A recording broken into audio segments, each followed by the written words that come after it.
SR-71, one of the most famous, yet one of the most secretive aircraft, has been for 2 decades the world's fastest and highest flying machine.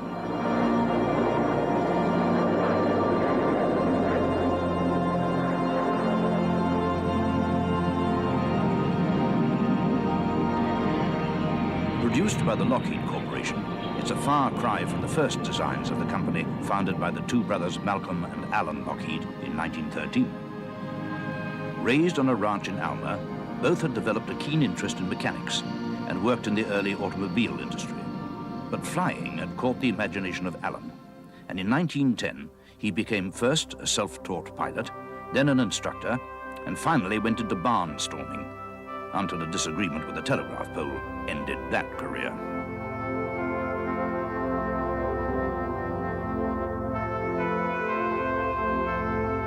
He walked away from the crash, determined to build a more reliable aircraft. Teaming up with Malcolm and working in their spare time, they produced the Model G. They hoped the designation G would stop it looking like their first attempt.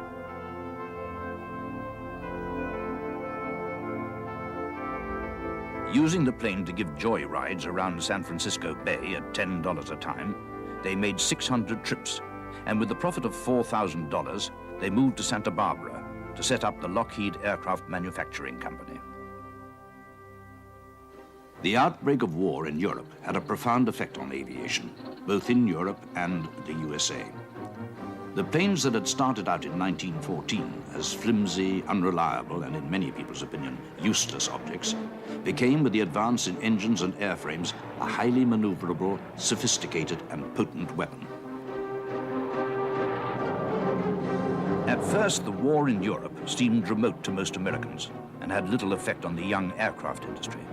But with the entry of the USA into the conflict, the situation changed dramatically.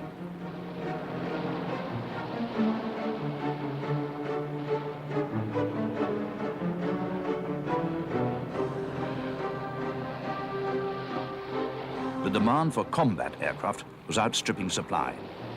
Allan and Malcolm saw the opportunity and teamed up with a young designer, John K. Northrop, to produce a twin-engine 10-seater flying boat, the F-1.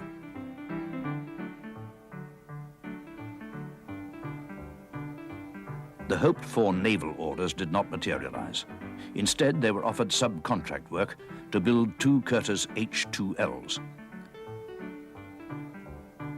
At the end of the war, they had great hopes of breaking into the civilian market, but this was flooded with cheap ex-war surplus planes, and in 1921, the Lockheed Company went out of business.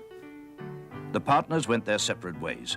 Malcolm to develop his highly successful hydraulic brake system with Chrysler's. Allan, for a time, acted as Malcolm's agent, and John Northrop went to work with the Douglas Aircraft Company. But they kept in touch, and when John Northrop in 1926 came up with a design that was to become the Vega, Allan found an investor named Fred Keeler, who owned the Empire China Company. Keeler put up $25,000. By this time, Malcolm Lockheed's brakes were so well known that Keeler retained the name for the new company. Eventually, he was to arrange for the company plant to move to Turkey Crossing, so named after a confrontation between a truckload of turkeys and a steam train.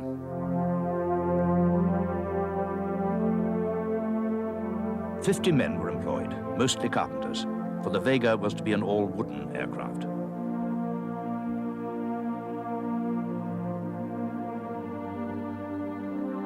The fuselage was of monocoque construction, which combined great strength with clean aerodynamic lines. The same method was to be used much later during World War II, notably on the de Havilland Mosquito.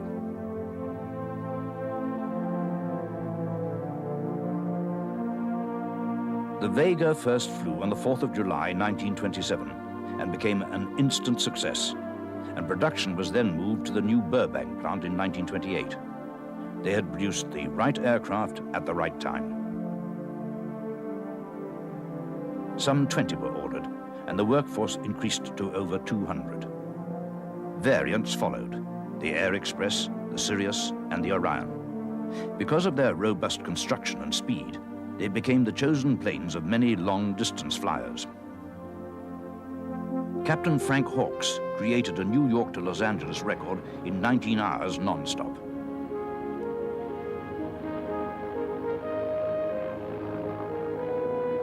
Charles and Anne Morrow Lindbergh, flew a Sirius on survey flights for Pan American Airlines.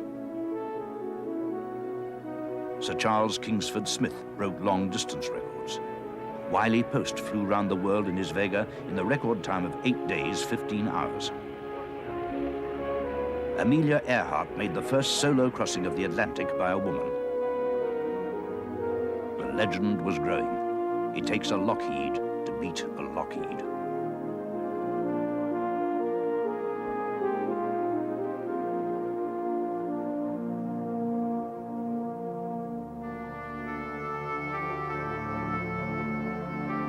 The success of the company made it a prey for takeover, and in April 1929, it was bought out by the Detroit Aircraft Corporation. At first, all was well. Burbank Airport opened with a great flourish, but then came the Wall Street crash. The Detroit company failed, and with it, Lockheed.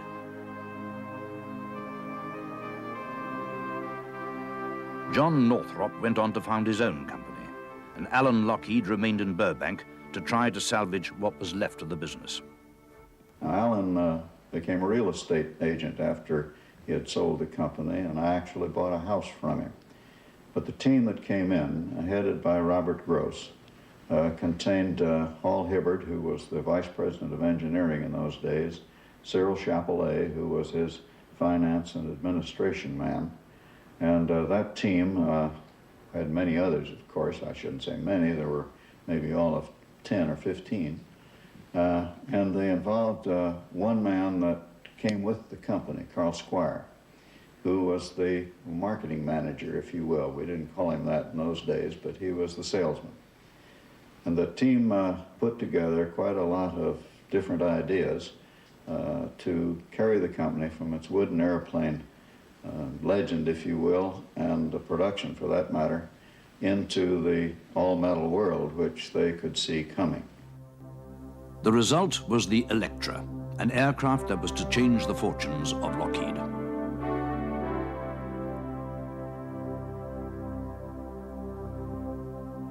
I think this was a pretty courageous move. It was a twin-engine airplane. Lockheed had never built a twin-engine airplane. It was all metal. Lockheed had never built a metal airplane. They had a retractable landing gear. They'd done that once, but this was a little different. And it had two tails on it, which, of course, was the beginning signature, if you will, of one of the designers in the place, Kelly Johnson.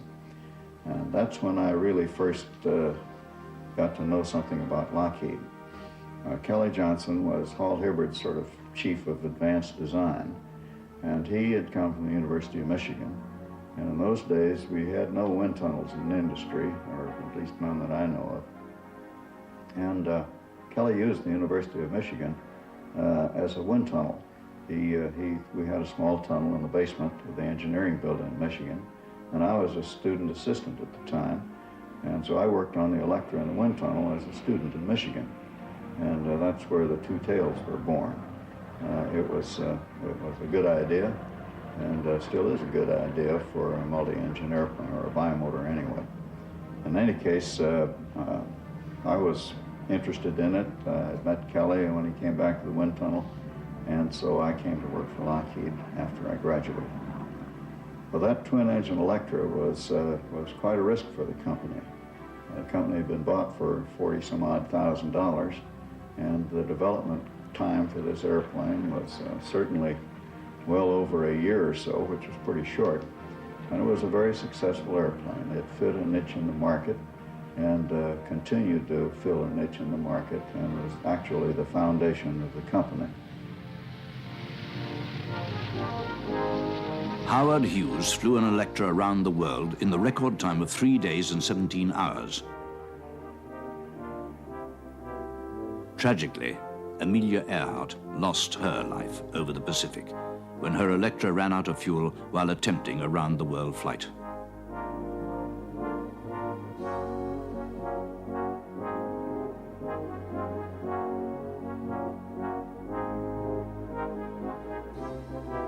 However, the success of the plane prompted the company to build a mock-up of a bomber version in anticipation of a visit by the British Air Ministry.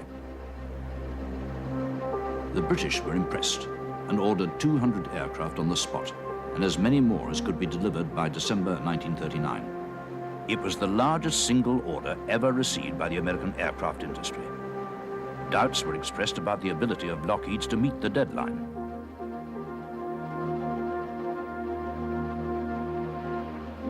By June 1939, 48 aircraft had been completed. Robert Gross and his team then took the industry's first step into major subcontracting.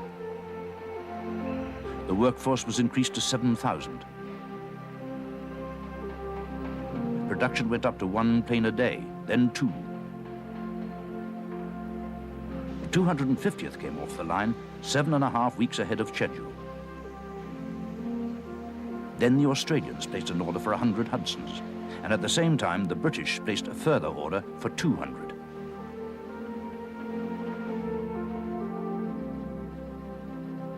In the end, nearly 3,000 were built, and Lockheed had arrived at the forefront of American aviation. More bombers for Britain. With the President's plea spurring the aviation industry, the Lockheed plant goes all out in production of Hudson bombers for the RAF. Wings the British Lion wants and is getting special delivery.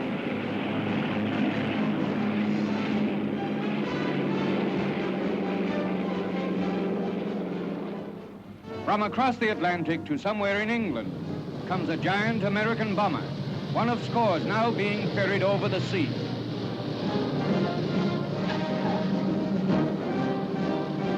A Canadian and a Yankee pilot brought this Hudson bomber through stormy ocean skies, and a British air marshal is on hand to greet them.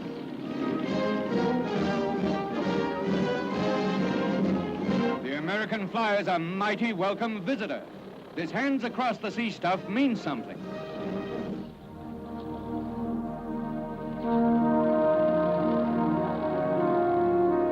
The Hudson served with distinction in the Royal Air Force Coastal Command, helping to defeat the U-boat during the Battle of the Atlantic, and in the process, establishing Lockheed's reputation for maritime patrol aircraft. Kelly Johnson had been working on a unique design, a twin-engine fighter designated the P-38, which first flew in January 1939.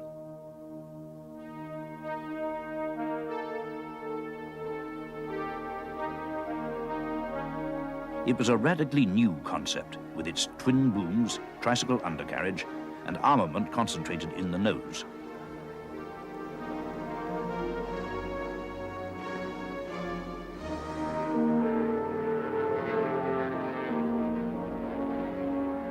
After only 5 hours of test flying, the Air Corps attempted to break the transcontinental speed record. But the aircraft, having reached over 400 miles per hour, crash-landed on a golf course. We had trouble with the P-38. P-38 superchargers didn't match the engine. And in those days, the government furnished all of this equipment. The government furnished the wheels, tires, brakes, instruments, engines, props, superchargers.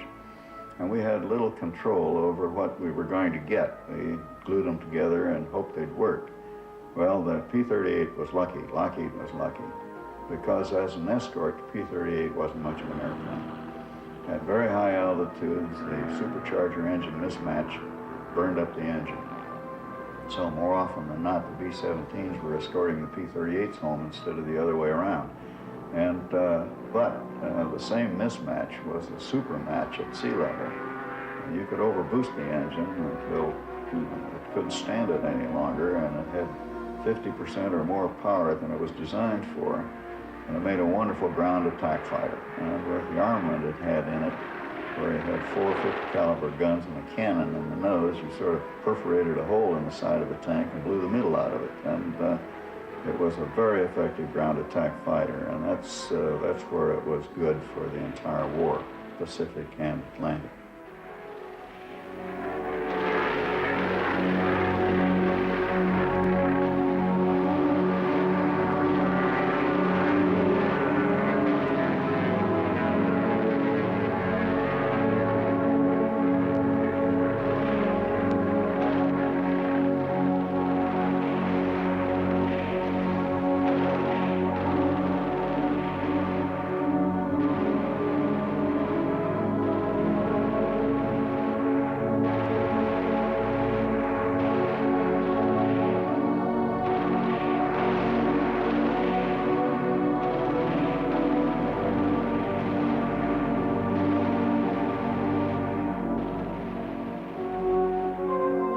P-38 had the distinction of being the first American plane to shoot down an enemy aircraft, a Focke-Wulf Condor, which was on patrol off Iceland.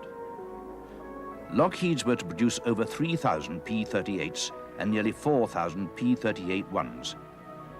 They served in all United States combat areas, and Kelly Johnson's design became one of the most innovative and successful of the Second World War.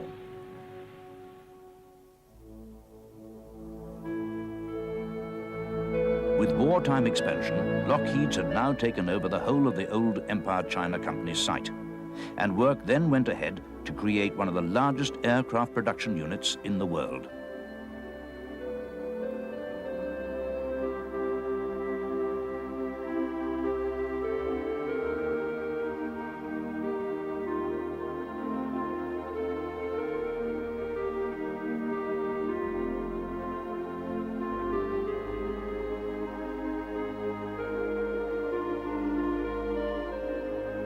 At this time, there was a fear in the USA of long-range air attack, so the factory was covered and planted with trees and dummy houses to fool the reconnaissance planes of the potential intruders.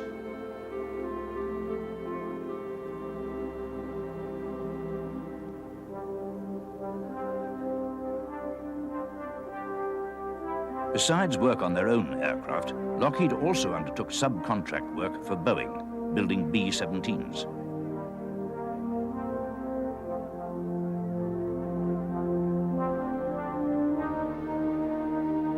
By December 1941, Lockheed had become the biggest aircraft company in the USA. They had already produced over 2,000 aircraft, and the workforce had increased to 53,000. In all, they were to produce over 19,000 airplanes. At one stage, space was so short that they created an open-air production line.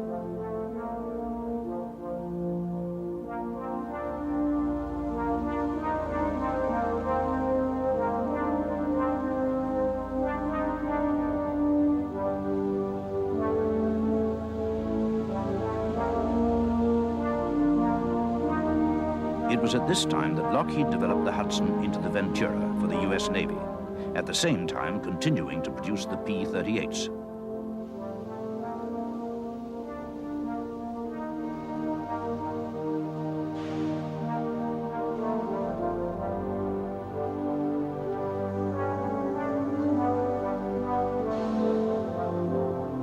An increasing number of women were employed on the production lines, and the proximity of Hollywood led to many of the stars helping with fundraising and promotion during these uncertain war days.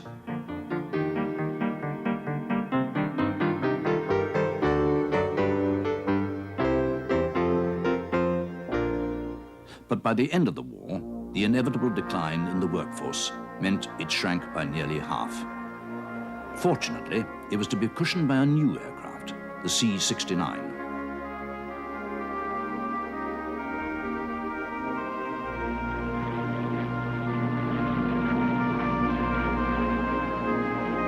The C-69 had been started before the war as an airliner, became a troop transport for the duration, and then went back to its original role. And between VJ Day and the end of 1945, over 100 were ordered, and the C-69, or Constellation, together with Boeing's Stratocruiser, became the main long-haul airliner of the post-war decade, helping the United States to be the dominant Western aircraft manufacturer.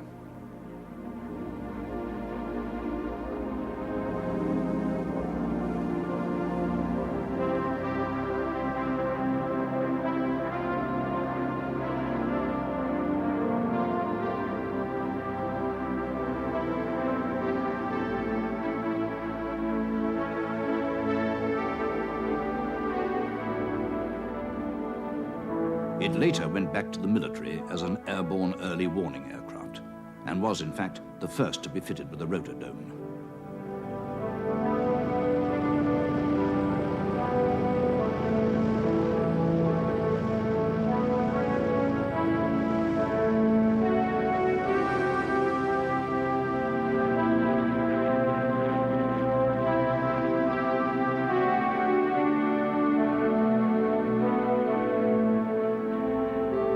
Kelly Johnson and his team had been working on Lockheed's first jet at the highly secret Skunk Works.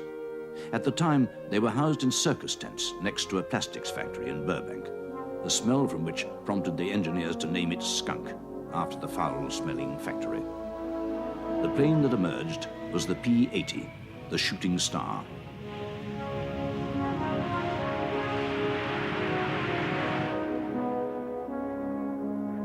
Very much a pilot's aeroplane. Test pilot Herman Salmon said of it, "I push my throttle ahead and I go. I pull it back and I don't." It couldn't be much simpler than that. In 1945, it was chosen to equip frontline pursuit groups of the United States Air Force. And in June 1947, it established a new airspeed record of 623.8 miles per hour.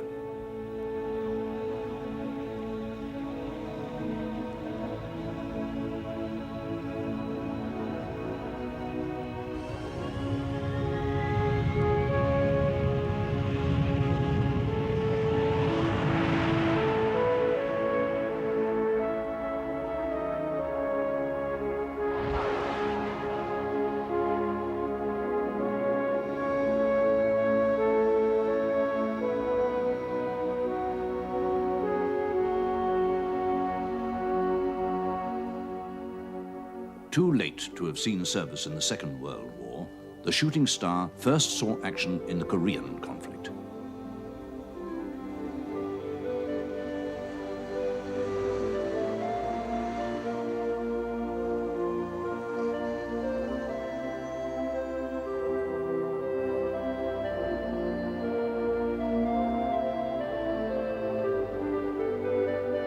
In the first 7 months alone, over 26,000 sorties were flown in fighter and ground attack roles, and 94 enemy aircraft were destroyed in the air. Long-range versions were also used for reconnaissance work.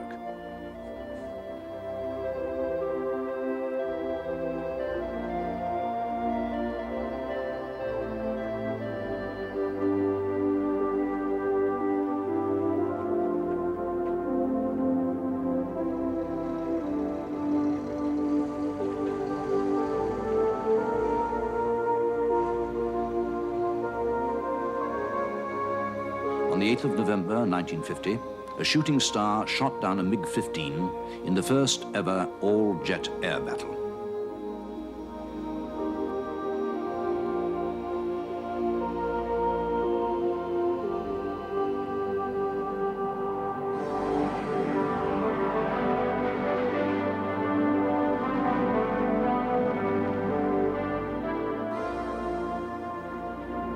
The success of the Shooting Star led the United States Air Force to order a training version, the T-33. It was to train 9 out of 10 Air Force pilots.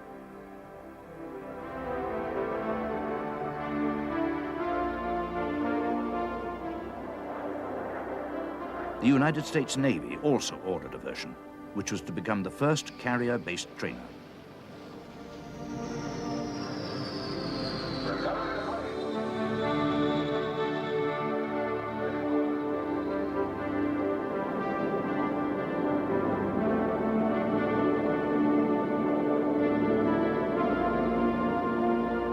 Lockheed's continued to develop jet fighters, and the F-104 Starfighter, in which Colonel Howard Johnson established a new altitude record of 91,243 feet, proved yet another milestone.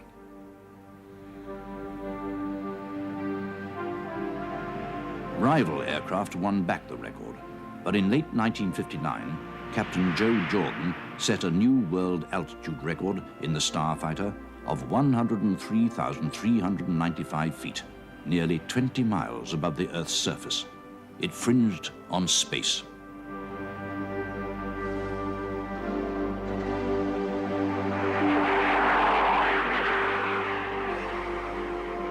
The Neptune, which first flew on the 17th of May, 1945, was the first land plane to be designed as a maritime patrol aircraft.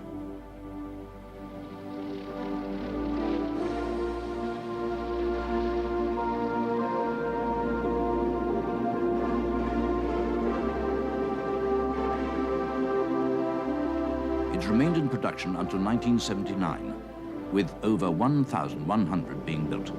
And for 16 of those years, it held the world's long-distance flight record for a petrol-driven propeller aircraft.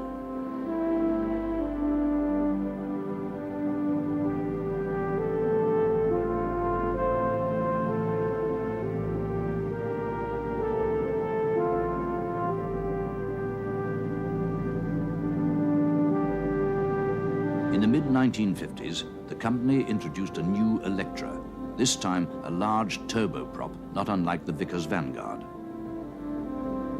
Both Electra and Vanguard failed to live up to the high hopes of their companies, as they suffered from the introduction of the new short-haul pure jets.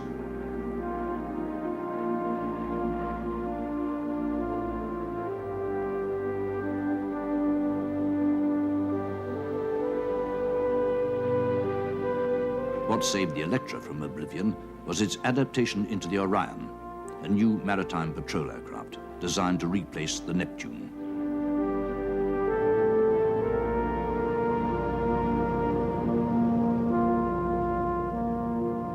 Over 500 Orions are in service in the USA, Australia, New Zealand, Norway, Iran, Japan, the Netherlands, and Spain. After 30 years, it's still in production.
The S-3 Viking was developed from a Navy specification which called for an advanced carrier-based anti-submarine warfare aircraft that would be capable of detecting the new, quieter submarines then entering service with the Russian Navy.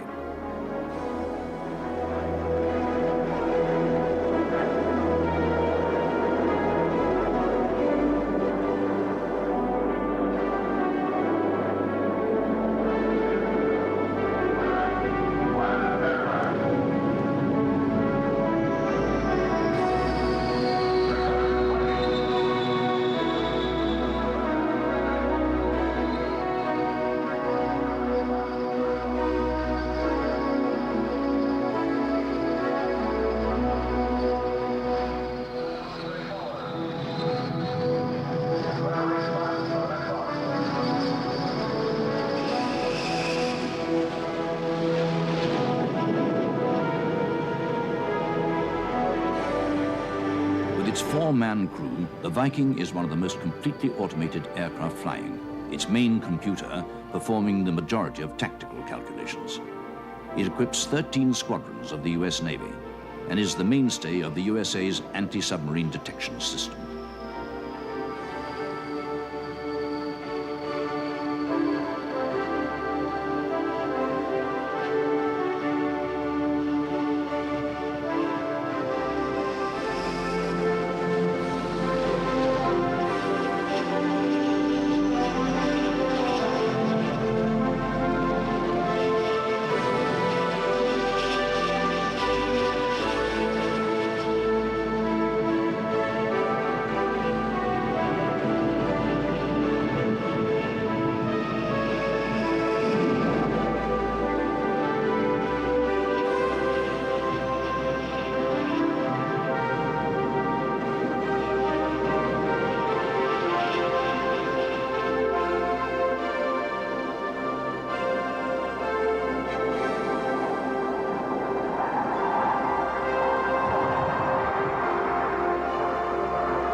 At the Skunk Works, Kelly Johnson and his team had been working in great secrecy on a project for the CIA, a spy plane.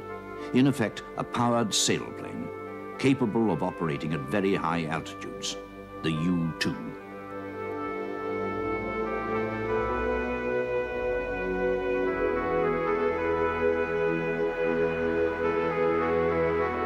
Kelly Johnson was given a free hand.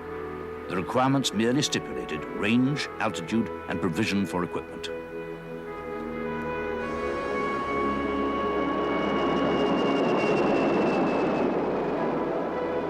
was extremely light and fragile.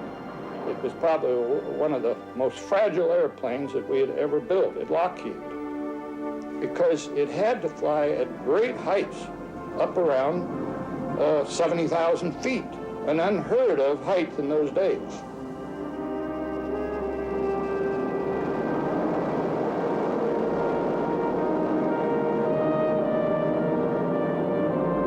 It moved overnight from being the most secret to the most known plane in the world, when on the 1st of May 1960, Gary Powers was shot down over the Soviet Union.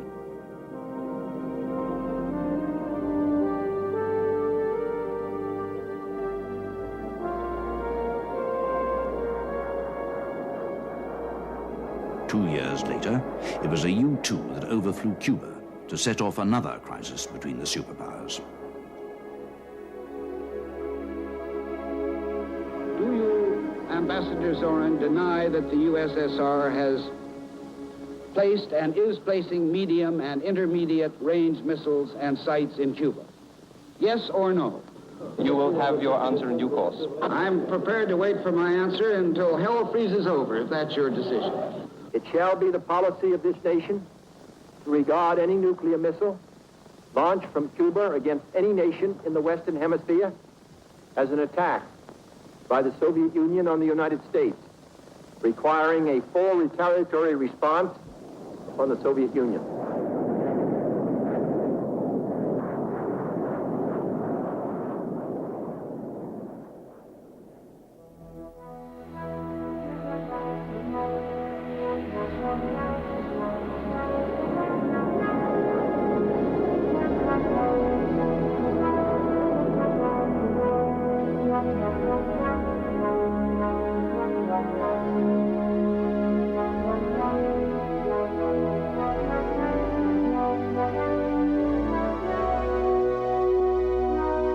The plane went on to a more placid role, landing on carriers, operating in space research for NASA, and being the first U.S. aircraft to go back into production when it was reborn as the U-3.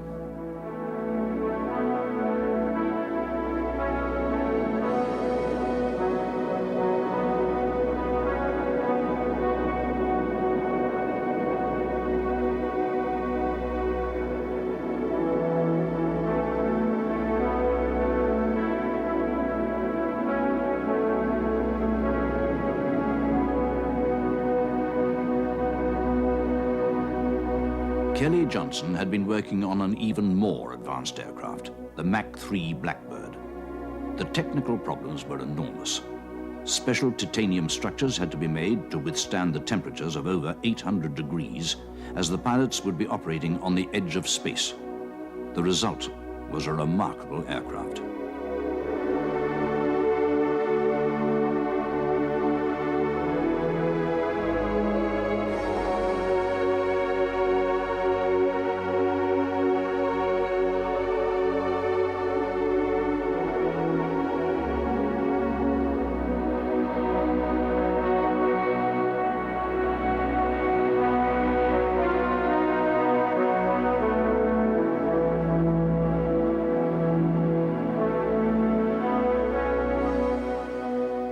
SR-71 today holds all of the altitude and speed records that there are, almost. But what isn't known, and it's kind of a commentary on how we do things today, is that those records have held now for almost 10 years. And what is not known is that the airplane that got the records was 13 years old when it got the records. So here is the most advanced aircraft that's flying today that we know of, and it's 23 years old. And so why we haven't done something in this country or somewhere else to really put ourselves up another step in technology, I don't know. The technology is there to do anything you would like to do.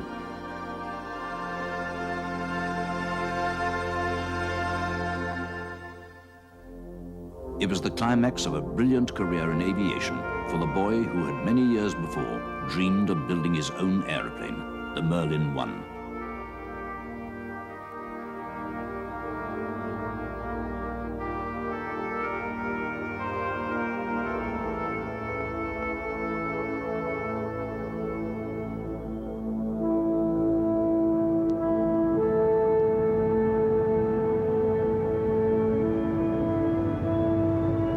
In July 1951, Lockheed were declared the winner of a competition to supply a new medium-sized tactical military transport that would be capable of working from short and unprepared airstrips.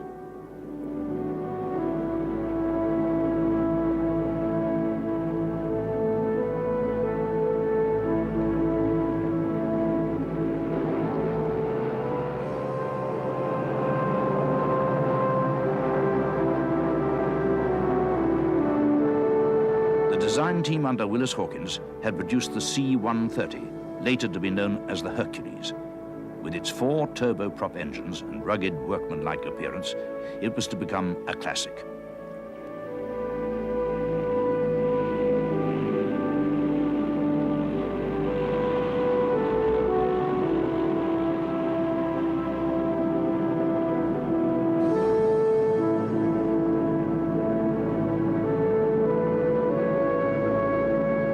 Two prototypes were designed and built at Burbank, and the first flight took place there on the 23rd of August, 1954. Production was then moved to Lockheed's new plant at Marietta in Georgia.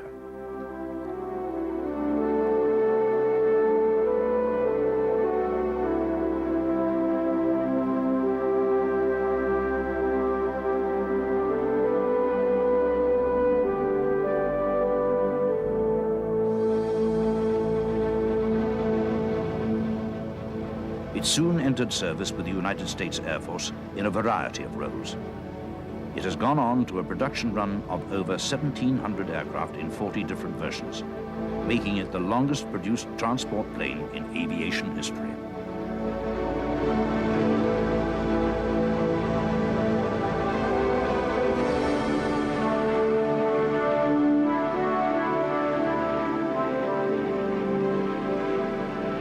Constructed primarily for the military, its ability to work from short, unprepared landing strips has made it invaluable for relief work.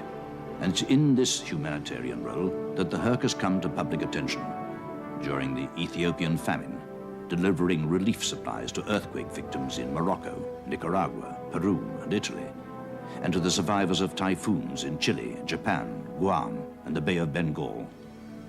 The Hercules has become a symbol of hope rather than of military threat.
become a concern, so the turboprop, while its technology is not as advanced as the jets, is back in vogue again from a fuel-saving standpoint. So the old Hurt may be around for a lot of years.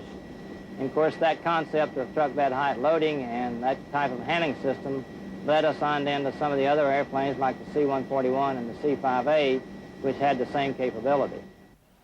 On the 17th of December, 1963, the 60th anniversary of the Wright brothers' first powered flight at Kitty Hawk, the C-141 was rolled out at Marietta. 248 C-141s, or Star Lifters, were delivered to the Military Air Transport Service and played a major role in airlifting troops to Southeast Asia.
Then, on the 30th of June 1968, came the first takeoff of the Western world's largest aeroplane, the C-5 Galaxy.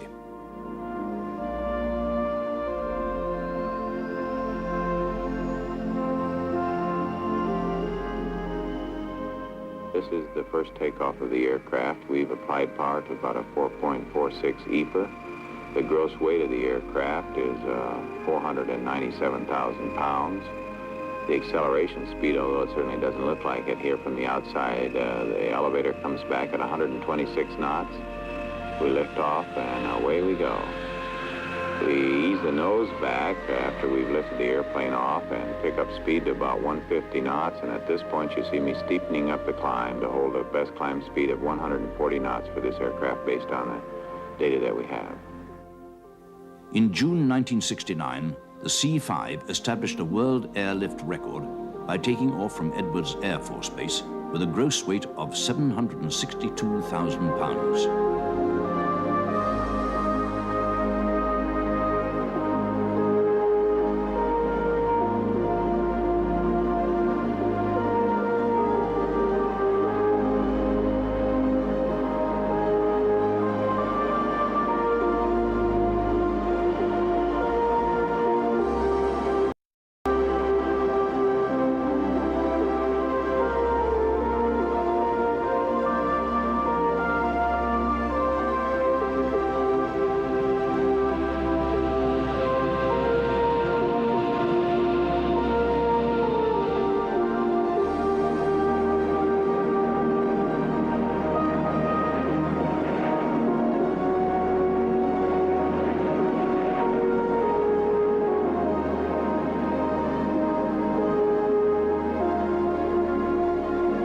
Lockheed are not only renowned for their military aircraft, and the company returned to civilian jet transports with the TriStar, designed to compete with the Douglas DC-10. However, despite its success with the airlines, it was phased out of production in 1982, after 250 were delivered around the world. By now, the company had moved into the space program and was heavily involved with the launch of Columbia in 1982.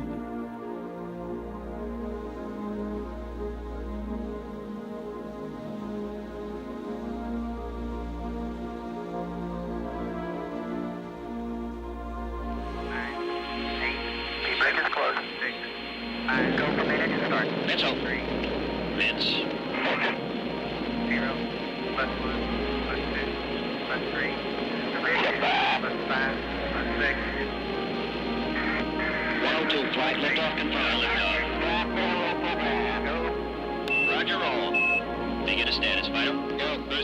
present Lockheed Space Division is at Sunnyvale, California, a short distance from the ranch at Alma, where Malcolm and Allan Lockheed grew up and dreamed of flight.